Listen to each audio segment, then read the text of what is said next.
Insinyur Indonesia gentarkan Malaysia, Singapura, dan Australia.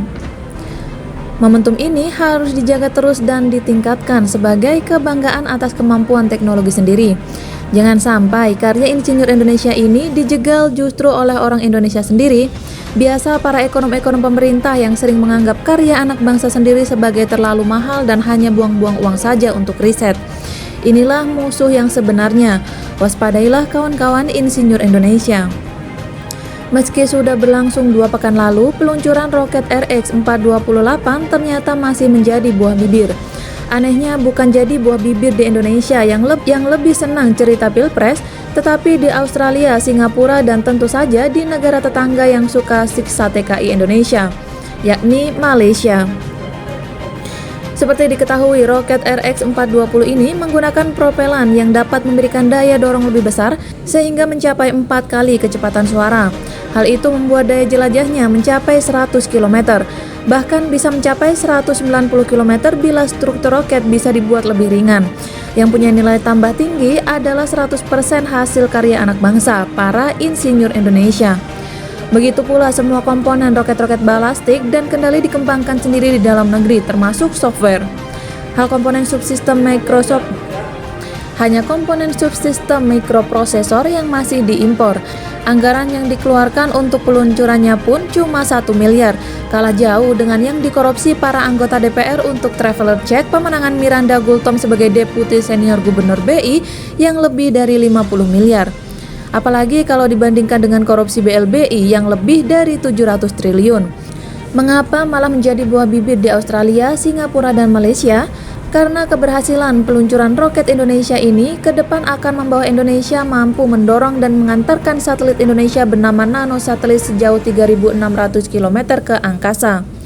Satelit ini nanti akan berada pada ketinggian 300 km dan kecepatan 7,8 km per detik. Bila ini terlaksana, Indonesia akan menjadi negara yang bisa menerbangkan satelit sendiri dengan produk buatan sendiri. Indonesia dengan demikian akan masuk member ASEAN Satellite Club bersama China, Korea Utara, Iran, dan India.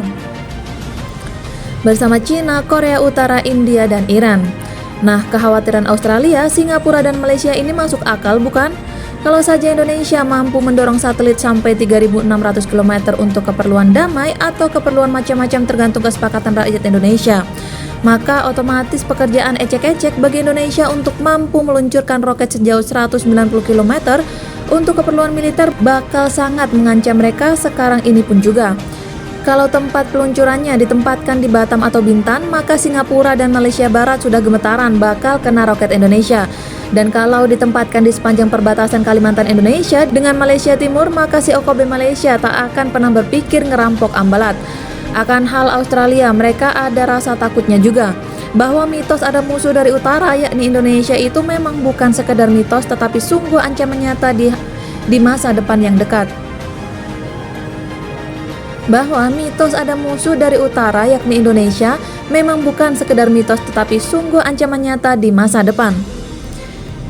CN-235 versi militer, rupanya Australia, Singapura, dan Malaysia sudah lama nyaho kehebatan insinyur Indonesia.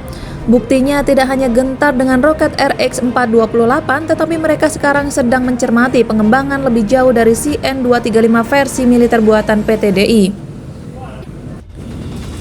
Juga mencermati perkembangan PT PAL yang sudah siap dan mampu membuat kapal selam asal dapat kepercayaan penuh dan dukungan dana dari pemerintah.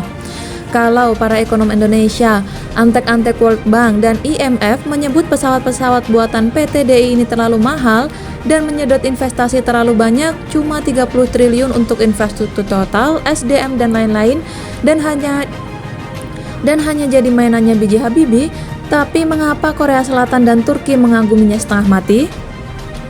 Ya, Turki dan Korea Selatan adalah pemakai setia CN235 terutama versi militer sebagai yang terbaik di kelasnya.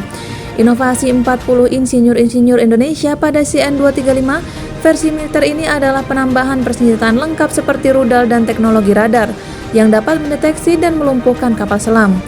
Jadi kalau mengawal Ambala cukup ditambah satu saja CN235 versi militer untuk mengusir kapal selam dan kapal perang Malaysia lainnya.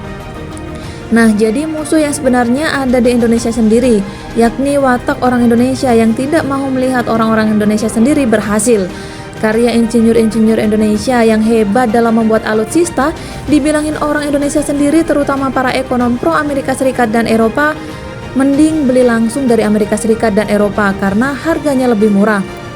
Mereka tidak berpikir jauh ke depan bagaimana Indonesia akan terus tergantung di bidang teknologi. Indonesia hanya akan menjadi konsumen teknologi dengan membayarnya sangat mahal terus-menerus sampai kiamat tiba.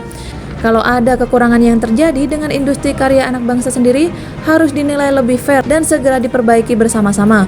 Misalnya para ahli pemasaran atau sarjana-sarjana ekonomi harus diikutsertakan dalam teamwork, sehingga insinyur-insinyur itu tidak hanya pinter produksi sebuah pesawat, tetapi setidaknya tahu bagaimana menjual sebuah pesawat itu berbeda dengan menjual sebuah Honda Jazz.